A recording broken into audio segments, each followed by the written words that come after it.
Hello guys. Ito na yung yung rice porridge na naluto na siya. Pagkatapos lalagyan lang siya ng isang kutsarang yung asukal. Isang kutsarang asukal.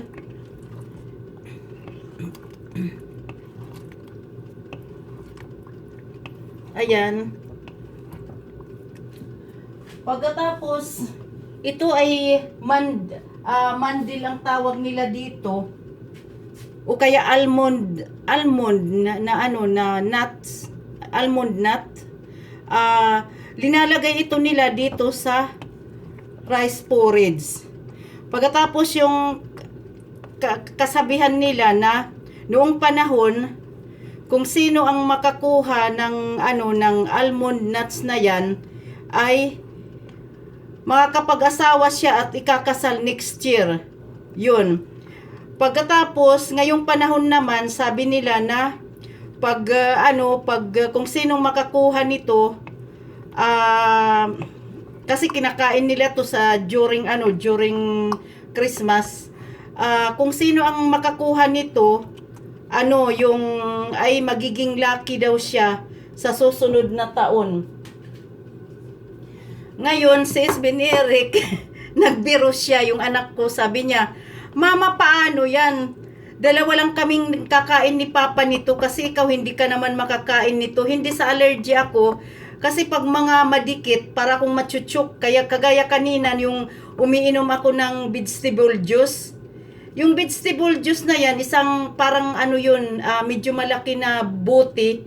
Hinahati ko na yan ngayon at saka yung linalagyan ko na talaga siya ng ng maraming tubig din. Kasi dapat ang pag-inom nga dapat noon yung talagang yung talagang iinumin mo yan na walang tubig. Anong nangyari kanina? Para akong machuchok. Pagkatapos yung ang sama-sama ng pakiramdam ko, nagpapanik-panik ako. Ganyan ang nararamdaman ko kanina. Pagkatapos yung nagbibiro ako kay Esben Eric, sabi niya, dalawa lang kami ni Papa nakakain yan bukas. Kasi kagaya ng sabi ko sa inyo, yung nila dito, yung pag-celebrate ng ng Pasko, 24. Kasi yung mga kapatid ko ayaw ko papuntahin dito, kaya pamangkin ko dahil sa corona na yan, natatakot ako.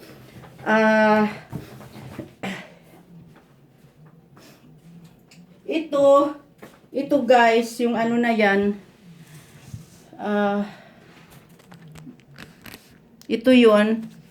Pagkatapos linalagyan nila nito yung soup ito nga na galing sa iba-ibang prutas.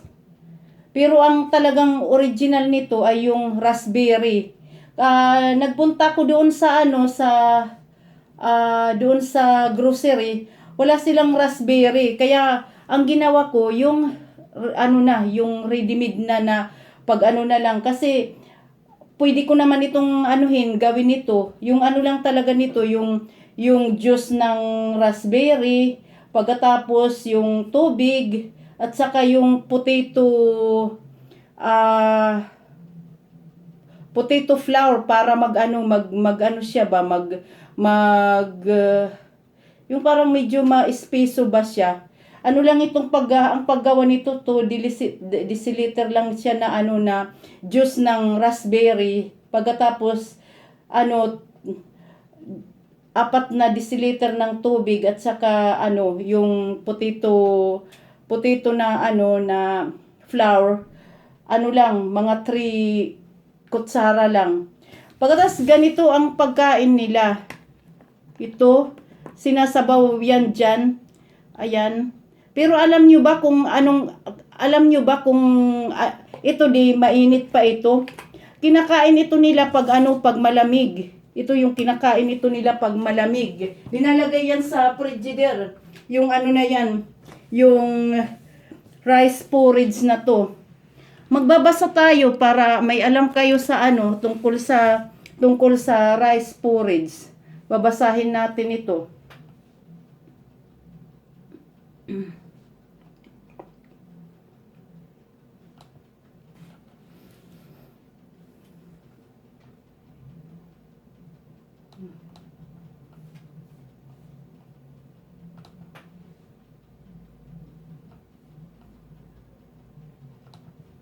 Babasahin natin ito.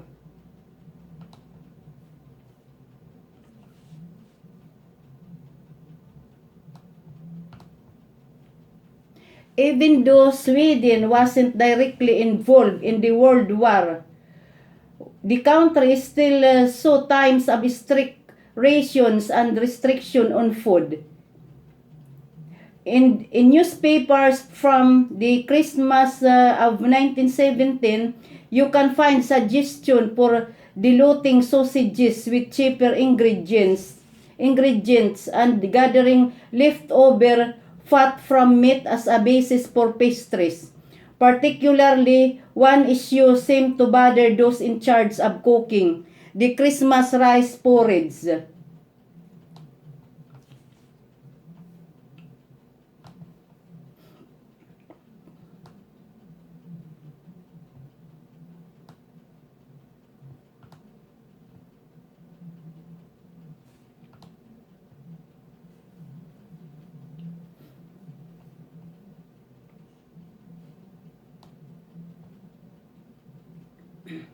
After all, the Swedish government had hoarded rice for a period of time.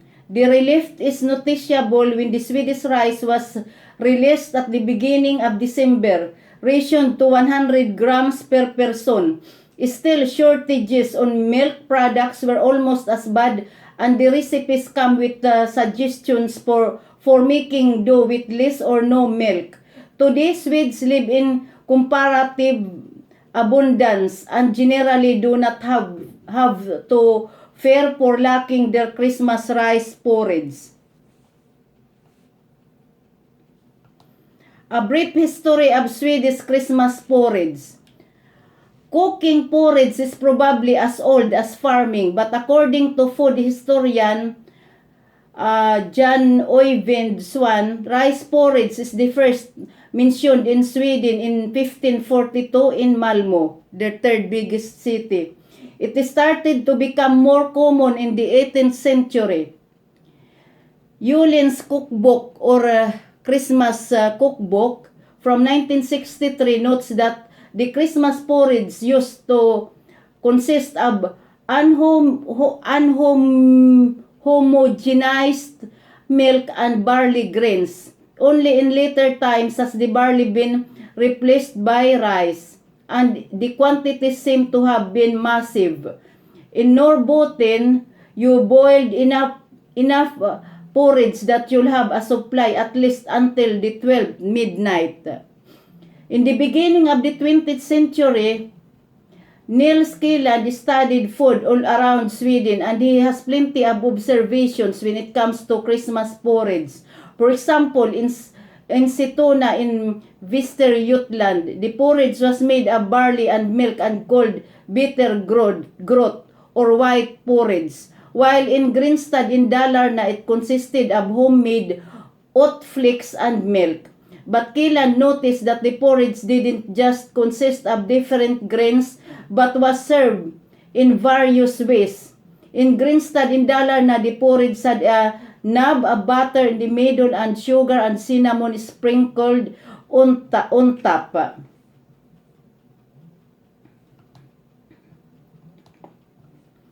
In Isko, it was served with golden syrup. In Isby in Holland, the porridge was decorated with cinnamon, whole and ground, with the ground cinnamon sprinkled onto the porridge in a patterns of crosses. In Kricklingbo on Gotland, the porridge was flavored with anise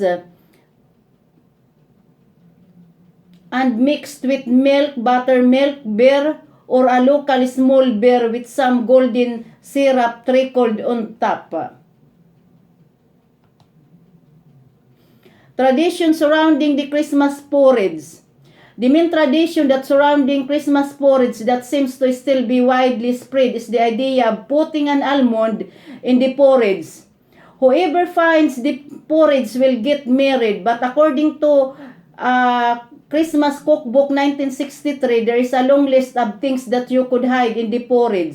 Here they are, together with the meaning for the person finding them. An almond you'll marry during the coming year. A bitter almond you'll remain unmarried. A brown bean you'll marry a widower with 5 children. A ring made of a twig from a kitchen tool you'll become engaged with rings. A tin ori, parang ano sa atin yun, yung 10 centavos coin, you'll be rich.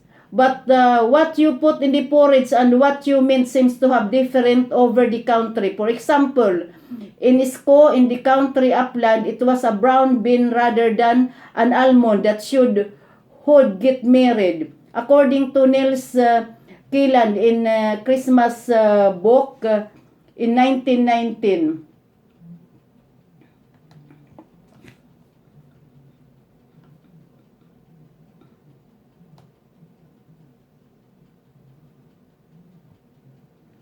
But in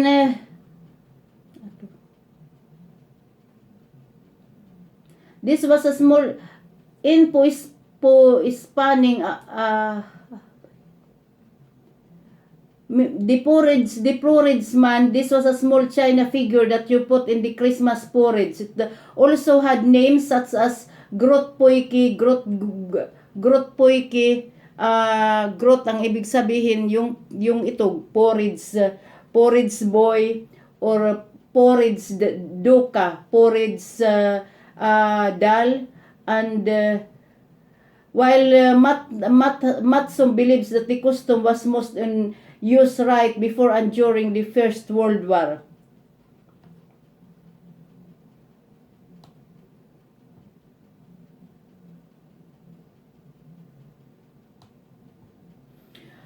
Rhyming for the porridge. According to Jan Oyvind Swan, there has been an old tradition among people living on farms of rhyming when serving porridge, not just during Christmas. The rhyming allowed you to joke, roast people above you in the hierarchy,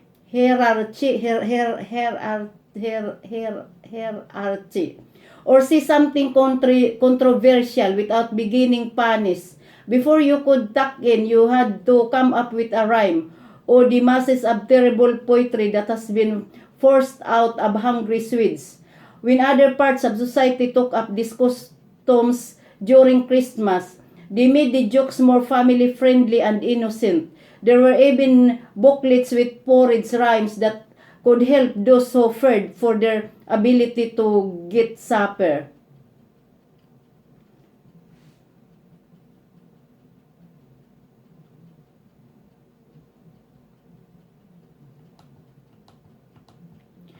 Then there's the tradition of leaving some porridge out for the farm's Santa Claus, who would take care of the barn and the animals if you stayed on his good side. Annoy him and animals could get the ale and the stables burnt. To appease Santa Claus, you'd leave out a good portion of porridge, probably with a good knob of butter, and some even left a small drink of strong spirits or beer or milk.